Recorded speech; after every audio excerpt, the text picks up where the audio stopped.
Sœur Agnès, sœur Joanne, vous êtes deux sœurs. Vous allez bien nous raconter votre histoire. Sœur Joanne, qui n'était pas née de nouveau à ce moment-là, donna de l'argent à sa sœur, sœur Agnès, pour donner à la rhapsodie des réalités. Sœur Agnès l'a fait, et quelques jours plus tard, ou peut-être, sœur Joanne, le même jour, lorsqu'elle donna l'argent, dans la nuit, sœur Joanne, vous allez nous raconter l'histoire, parce que tu as donné de l'argent à ta sœur pour qu'elle le donne à Rhapsody, et puis tu as dormi, et tu ne t'es pas réveillé. Pouvez-vous nous raconter l'histoire? Nous allons donc entendre qui en premier? Sœur Joanne d'abord, sœur Agnès, puis sœur Joanne. Dites-nous tout. Merci beaucoup, madame, pour cette opportunité. Je voudrais tout d'abord remercier mon homme de Dieu, la révérende Chrysia Kilome. Merci beaucoup, monsieur, pour vos années d'investissement en moi. Je vous en suis si reconnaissant et je vous aime tendrement, monsieur. Et je voudrais aussi remercier le directeur de la Rhapsodie des réalités, le pasteur très estimé de l'UMC, Koudembu. Merci beaucoup, maman, pour votre travail d'amour. D'accord, donc. L'année dernière, en novembre, ma zone, Afrique centrale Est-Ouest, zone 4, animait une émission appelée Rhapsodie des réalités, Ligue des champions. C'est un programme organisé pour le parrainage de la Rhapsodie des réalités. En tant qu'église CE Bonamukari, dirigée par un pasteur, nous avons eu plusieurs nuits de prière. Et après chaque session, notre foi était tellement stimulée et des prophéties étaient publiées. Je me souviens de cette nuit, en particulier où notre pasteur nous a dit de venir la voir et de lui dire « Que ferons-nous ? Avec notre partenariat, combien nous donnerons ?» La catégorie la plus élevée était de marquer un but. Ainsi, elle nous a encouragés à aller vers un objectif parce que par l'esprit, c'était possible. Alors ce soir-là, je suis allée la voir et je me suis dit « Pasteur, je vais marquer un but. » En fait, quand je lui ai dit ça, je vais marquer un but, je n'avais pas l'argent sur moi pour un but. Tout ce que j'avais, c'était environ 5% de l'argent que j'avais promis. Ainsi, seule, j'ai commencé à prier et chaque fois que je prie, je vais prendre un peu de temps pour écouter ce que le Seigneur dit. Et la première fois que j'ai prié, je me suis dit, Seigneur, d'où viendrait cet argent? Il a dit, ta sœur. Mais je n'y croyais pas vraiment parce qu'à ce moment-là, ma sœur n'était pas née de nouveau. Je ne pensais donc pas qu'elle aimerait faire partie de quelque chose comme ça. Alors j'ai prié la deuxième fois et je me suis dit, Seigneur, d'où viendrait cet argent? Encore une fois, dit-il, ta sœur. À partir de ce moment, j'ai commencé à chercher l'occasion idéale de la rejoindre et de lui parler de ce que nous faisons à l'église avec la Rhapsodie des réalités. Quand je lui ai finalement parlé de la Ligue des champions et qu'elle s'associe à nous pour parrainer des exemplaires de la Rhapsodie, j'ai été tellement étonnée de voir à quel point elle a bien reçu l'information et a même promis de la donner sur le champ. Vous savez, Dieu est le Père des esprits et il peut faire en sorte que n'importe quel esprit fasse n'importe quoi à tout moment. Alléluia. Et après avoir promis de donner pour cela, il y avait un peu de réticence, mais je n'arrêtais pas de lui rappeler « Accomplis ta promesse, tu dois accomplir ta promesse ». Lorsqu'elle a finalement complété sa promesse en parrainant des exemplaires de la Rhapsodie des réalités, elle m'a dit que son cœur venait de s'ouvrir. Elle s'est retrouvée à aimer davantage Dieu et à aimer davantage les choses de Dieu. Je l'ai emmenée à l'église. Je l'ai emmenée à l'église et la Rhapsodie des réalités est devenue son guide pour la vie. Cela dura jusqu'à un dimanche soir. Quand, après nos prières familiales habituelles, elle a décidé de lire sa Rhapsodie sur son téléphone, puis elle s'est endormie et est morte.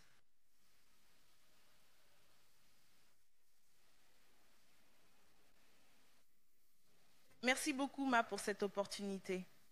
Je voudrais remercier mon homme de Dieu, le révérend Dr. Chriswe Akilome, pour son amour et le mentorat. Je tiens également à vous remercier pour tout votre amour envers nous. Je vais juste continuer là où elle s'est arrêtée. D'accord, quand elle m'a approchée avec cette proposition que je devrais parrainer Rhapsody of Realities, j'étais très réticent parce que je me disais, pourquoi devrais-je parrainer quelque chose qui ne me concerne pas? Je n'allais même pas à l'église. Je n'étais impliquée dans aucun programme qui concernait le programme de Dieu. Je ne suis tout simplement pas née de nouveau. Ainsi, Après qu'elle m'ait dit, je ne sais pas, quelque chose m'a dit dans mon esprit que je devais donner pour cela. Et j'étais très réticent. Je lui ai promis que j'allais donner pour cela. Mais plus tard, j'ai changé d'avis à nouveau. Mais quelque chose me poussait à donner pour cela. Plus tard, j'ai juste décidé de me laisser donner l'argent pour ça. Que va-t-il se passer? Quand je l'ai fait, vraiment, mon cœur a changé. Tout est devenu différent pour moi. Je me suis retrouvée à aimer Dieu, à aimer tout ce qui concernait Dieu. J'étais tellement surpris. Et je lui ai demandé, comment se fait-il que tout d'un coup, je sois si amoureuse de tout ce que Dieu a dit, contrairement à avant? Elle m'a dit que puisque j'avais donné pour parrainer la rhapsodie des réalités, qui est utilisée pour gagner des âmes dans le monde entier, comme automatiquement ma propre âme devait être gagnée. Quand elle m'a dit cela, à l'époque, cela n'avait pas vraiment de sens, mais c'est exactement ce qui m'est arrivé. Alors, elle m'a présenté Rhapsody. Elle m'a donné mon propre exemplaire. J'ai commencé à étudier, m'a présenté d'autres documents du ministère. J'étudiais, j'écoutais les messages. Alors, elle m'a emmenée à l'église ce dimanche-là. C'était un service d'action de grâce. Une femme de Dieu nous a dit de donner, de remercier le Seigneur pour notre vie et pour tout ce qu'il a fait pour nous. Mais j'étais juste comme, cette église, toutes ces choses pour l'église, moi je ne suis pas du tout intéressée. Mais quelque chose continue de me pousser à donner, à remercier Dieu pour ma vie. Finalement, j'ai juste cédé et j'ai fait une offrande pour remercier Dieu pour ma vie. Une femme de Dieu a prié pour nous, a déclaré nos vies. Nous sommes rentrés chez nous, plus tard dans la nuit. Nous avons prié pendant un moment, puis, quand nous étions sur le point de dormir, j'ai sorti mon téléphone pour lire ma rhapsodie. Quand j'ai commencé à le lire, j'étais déjà très fatiguée. Alors, j'ai juste dormi sur le canapé et j'ai laissé tomber mon téléphone par terre. Peu de temps après, j'ai ouvert les yeux ailleurs, très étrange, comme si rien n'était familier. Je me disais, où suis-je? Que se passe-t-il? Et tout était étrange. Alors, comme un démon s'est approché de moi et m'a dit que j'étais mort. J'ai commencé à rire parce que je savais que c'était peut-être juste une blague ou un cauchemar ou quelque chose comme ça. Ils ont dit, non, vous êtes ici pour toujours et vous ne reviendrez pas. D'accord. Normalement, quand je fais un cauchemar avant, je vais chercher un endroit vraiment haut et je vais sauter de là, puis je me réveillerai de mon sommeil. C'est ce que je fais toujours. D'autres personnes que je connais aussi, ils le font. Par exemple, si vous faites un cauchemar, vous voulez vous réveiller de votre sommeil, vous pouvez simplement chercher un endroit très haut et vous en sauter, puis vous vous réveillez de votre sommeil. C'est exactement ce que j'ai fait. Je m'en suis enfuie. J'ai cherché un endroit où nous nous cachons et j'ai sauté. Alors, ma plus grande surprise, j'ai ouvert les yeux et j'étais toujours là. Bientôt maintenant, je me suis dit, d'accord, non, cela ne s'est jamais produit auparavant, comme ça marche toujours pour moi. J'ai essayé de chercher ailleurs. J'ai fait la même chose. J'ai ouvert les yeux et j'étais allongée. J'ai été tellement surpris parce que ça marche toujours. Je l'ai essayé 10 fois. J'ai ouvert les yeux, j'étais toujours là. Donc, il m'a dit que je devais arrêter de me déranger, que je suis mort et que je suis ici et que je n'irai nulle part. Comme à ce moment-là, je me rendais compte que c'était réel. Comme c'est mon truc qui n'a pas fonctionné, donc c'est réel. J'ai commencé à pleurer. Je pleurais et tremblais. Et j'ai dit, laissez-moi prier. J'ai essayé de prier. Je priais. Ils disent, non, non, non, non, vous ne pouvez pas prier ici. Vous priez pendant que vous êtes sur terre. Vous ne pouvez pas mourir et venir ici et essayer de prier. J'ai dit, d'accord, qu'est-ce que je vais faire? Je me disais, qu'est-ce que je vais faire? Alors, soudain maintenant, ma vie m'est apparue en un clin d'œil. Il me montrait tout. Toute ma vie, d'où j'ai grandi, dans notre maison, ma mère, tout. Je voyais juste beaucoup de choses à la maison.